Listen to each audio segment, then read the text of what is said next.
Welcome to CR International Online Classes. Hello students, how are you? मैं उम्मीद करता हूँ आप सभी स्वस्थ होंगे। जैसा कि हमने प्रीवियस असाइनमेंट में रिदम ऑफ सीजन्स, उसमें विंटर सीजन्स एंड ग्रीष्म सीजन्स के उसको फिनिश किया था, हम उससे आगे उसको कंटिन्यू करते हैं। नेक्स्ट आता है सीजन ऑफ रिट्रीटिंग मानसून, यानी मानसून ऋतु के वापस लौटने की समय। अक्टूबर और नवंबर के महीनों में मानसून के निवर्तन की ऋतु कहा जाता है, क्योंकि इस समय सूर्य दक्षिणायन की दक्षिणी गोलार्ध की तरफ मूव कर जाता है। दक्षिणी गोलार्ध कौन सा होता है? जैसे कि हमने पृथ्वी को मान लिया 0 डिग्री इक्वेटर, ये हो गया आपका नॉर्दर्न हेमिस्फीयर, ये हो गया साउथर्न हेमिस्फीयर।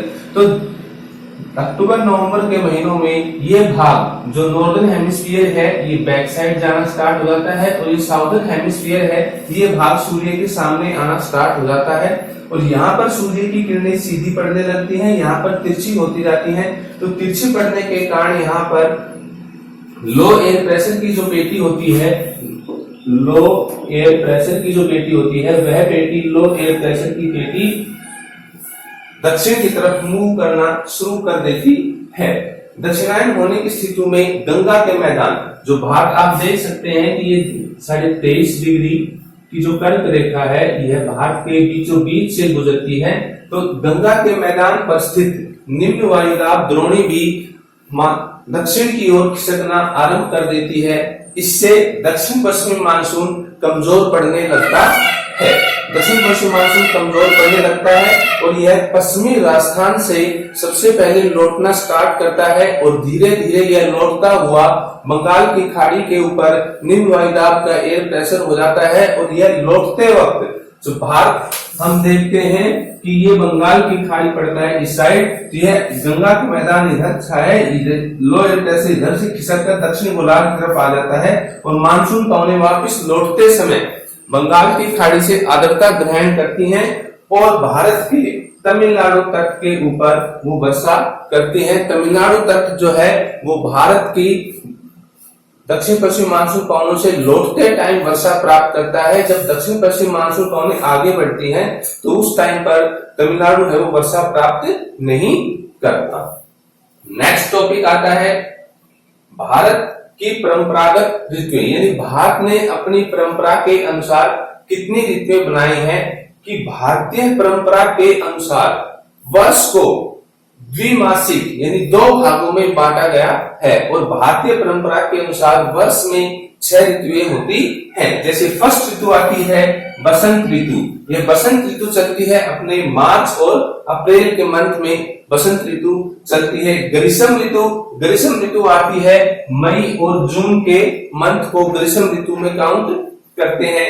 नेक्स्ट है वर्षा ऋतु, जुलाई और अगस्त वर्षा ऋतु काउंट की जाती है। फिर उससे आगे आती है शरद ऋतु, सितंबर और अक्टूबर को शरद ऋतु में काउंट करते हैं। हेमंत नवंबर और दिसंबर को हेमंत ऋतु में, और शिशिर जनवरी और फरवरी को। ये मैंने इंग्लिश मंथ के नेम इसलिए राइट कर दिए कि ये आपको समझने में आसानी हो। वैसे हम नॉर्मली जब ऋतुओं को डिवाइड करते हैं तो हम 4 पार्ट्स में ही उनको डिवाइड करते हैं, जैसे summer season, winter season, spring seasons and rainy seasons. तो हम उनको सिर्फ 4 भाग में ही डिवाइड करते हैं। लेकिन भारतीय परंपरा के अनुसार ऋतुओं को 6 भाग में बांटा गया था। जो भारतीय हिंदी के महीने थे वो मैंने यहाँ पे राइट नहीं किया, मैंने यहाँ पर इंग्लिश मंथ राइट कर दी कि आपको समझने में आसानी हो।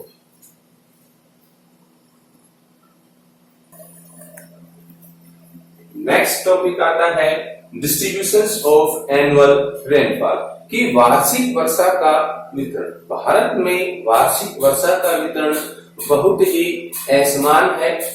कहीं वर्षा 1100 सेंटीमीटर के आसपास होती है और कहीं वर्षा 25 सेंटीमीटर के आसपास होती है। इसलिए वार्षिक वर्षा के वितरण में बहुत ज्यादा असमानताएं पाई जाती हैं। वैसे नॉर्मली भारत में 125 सेंटीमीटर वार्षिक वर्षा होती है, लेकिन वर्षा के वितरण में क्षेत्रीय भिन्नताएं पाई जाती हैं। सबसे पहले आता है अधिक वर्षा के क्षेत्र की वो क्षेत्र जहां पर वर्षा 200 सेंटीमीटर से अधिक होती है। अधिक वर्षा के क्षेत्र में जैसे आपका पश्चिमी घाट, पश्चिमी तट और मेघालय की पहाड़ियां, यहाँ पर वर्षा 200 सेंटीमीटर के आसपास होती है। चेरापूंजी और मोचेराम ये मेघालय में है, जहां पर वर्षा 1175 सेंटीमीटर के आसपास होती है। यहाँ विश्व में सबसे ज्यादा बारिश है वो होती है। उसके बाद नेक्स्ट आता है आपका मध्यम यानी medium rainfall area. Medium rainfall area Gujarat के दक्षिणी भाग यानी गुजरात के साउथर्न पार्ट में, तमिलनाडु, जैसे कि मैंने आपको अभी पहले बताया था कि तमिलनाडु है जो लौटते हुए दक्षिण पश्चिम मानसून पवनों से वर्षा प्राप्त करता है। जब मानसून आगे बढ़ता है तो तमिलनाडु उस टाइम पर वर्षा प्राप्त नहीं करता। उड़ीसा सहित उत्तर पूर्वी प्रायद्वीप, प्रायद्वीप क्या होता है? उड़ीसा सहित पूरा उत्तर पूर्वी प्रायद्वीप। प्रायद्वीप यानी पेनिनसुलर प्लेटू की बात यहाँ पर हो रही है कि पेनिनसुलर प्लेटू पर बारिश है वो कैसे कितनी प्राप्त होती है। कि पेनिनसुलर प्लेटू, जब हम ये इंडिया का मैप ड्रॉ करते हैं तो इसमें ये भाग लगता हुआ ये सारा आपका पेनिनसुलर प्लेटू के ही अंदर काउंट होता है। कि पेनिनसुलर प्लेटू का उत्तर पूर्वी, नॉर्मली ये इसका नॉर्थ पार्ट हो गया, और ये जो पार्ट हुआ इस भाग में बंगाल साइड, बिहार साइड, ये जो भाग है यहाँ पर मीडियम एनुअल रेनफॉल है वो प्राप्त होता है। नेक्स्ट आता है न्यून वर्षा के क्षेत्र यानी लो रेनफॉल एरिया, कि जहां पर बारिश कम प्राप्त होती है उसमें है आपका पश्चिमी उत्तर प्रदेश। अब इसका एक रीजन बनता है पश्चिमी उत्तर प्रदेश का बारिश कम प्राप्त होने का। इसका रीजन ये बनता है कि पश्चिमी उत्तर प्रदेश में बारिश कि जैसे ये मानसून पवनें इधर केरल के तट से बाहर में प्रवेश करती हैं और ये ऐसे यूं बढ़ती हुई फिर ये यू टर्न लेकर और हिमालय के साथ साथ बारिश करती हैं, तो यहाँ बंगाल की खाड़ी से तो ये आर्द्रता ग्रहण कर लेती हैं, लेकिन आगे इनके रास्ते में कोई भी खाड़ी या झील न होने के कारण ये आर्द्रता ग्रहण नहीं कर पाती और इनको पर्याप्त नमी है वो नहीं मिल पाती। और जैसे जैसे मानसून पवनें आगे की तरफ बढ़ती हैं तो इनमें मॉइस्चर है वो कम होता जाता है और ये पर्याप्त आर्द्रता ग्रहण न करने के कारण इनमें नमी की मात्रा है वो घटती जाती है। तो जैसे पश्चिमी उत्तर प्रदेश आप देख सकते हैं, पश्चिमी उत्तर प्रदेश, दिल्ली, हरियाणा, पंजाब और J&K जम्मू कश्मीर, इन सभी भागों में 50 से 100 सेंटीमीटर के बीच न्यून रेनफॉल है वो प्राप्त होता है। उसके बाद आता है अपर्याप्त वर्षा के क्षेत्र, जहां पर वर्षा बहुत ही कम होती है या ना के बराबर होती है।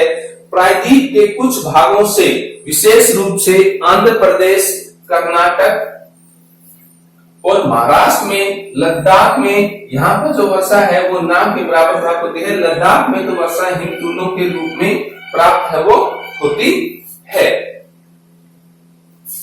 जैसे हम मैप के माध्यम से मैं आपको समझाना चाहूंगा कि ये मैप के माध्यम से आप देखिए, इसमें डिस्ट्रीब्यूशन किया हुआ है रेनफॉल का कि हाई रेनफॉल एरिया,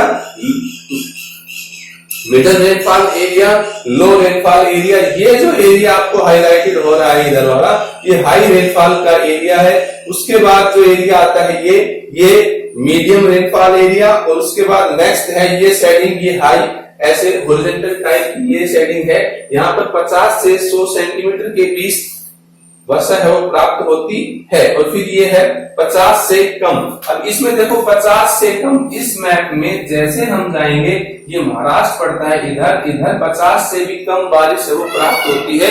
उसका रीजन बनता है कि जैसे ही मानसून पवनें 40 से 60 डिग्री लॉन्गिट्यूड के बीच यानी अक्षांश देशांतर रेखाओं के बीच भूमध्य रेखा को क्रॉस करती हैं, तो भूमध्य रेखा के कोरियोलिस बल के कारण वो अपनी दाईं तरफ यानी राइट साइड वो मूव कर जाती हैं और वो ऐसे ही वो आगे बढ़ती हैं।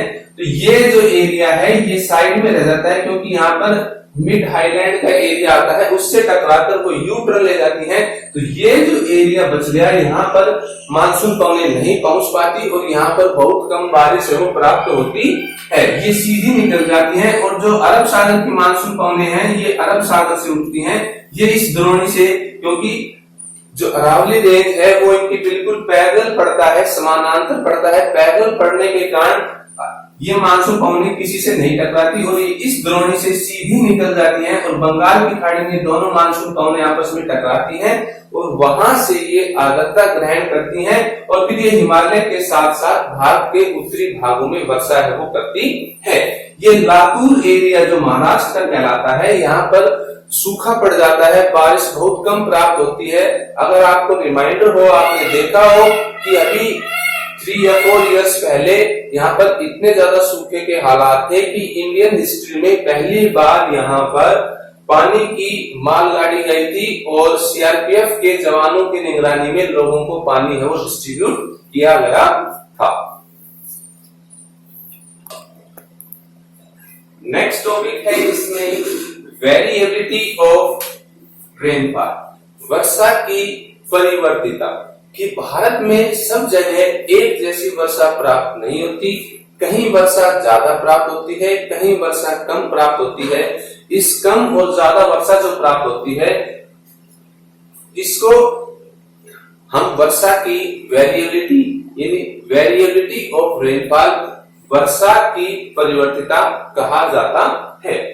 भारत की वर्षा का एक विशिष्ट लक्षण मीन्स उसकी एक विशिष्ट विशेषता उसकी परिवर्तिता है कि वर्षा सब जगह एक जैसी प्राप्त नहीं होती। जैसे कि मैंने आपको बताया था, चेरापूंजी और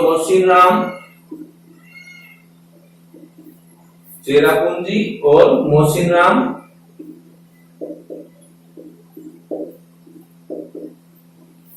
में विश्व की सबसे ज्यादा वर्षा प्राप्त होती है। पहले चेरापूंजी में होती थी, लेकिन अब मोसिनराम में विश्व की सबसे ज्यादा जो वर्षा है वो प्राप्त होती है।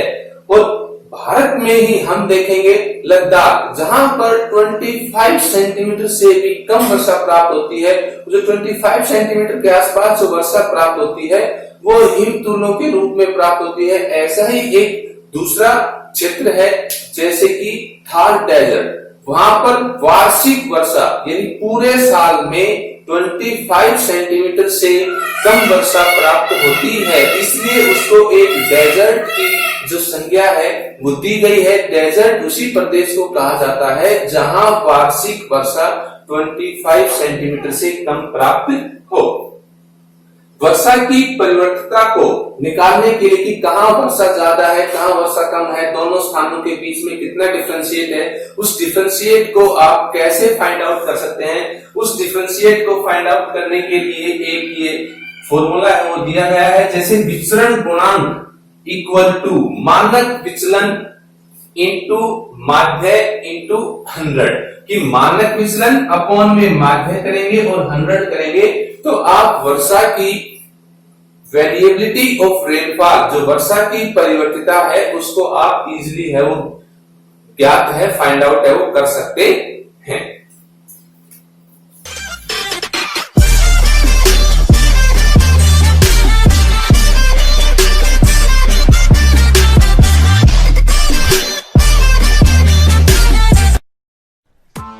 Press the bell icon on the YouTube app and never miss another update.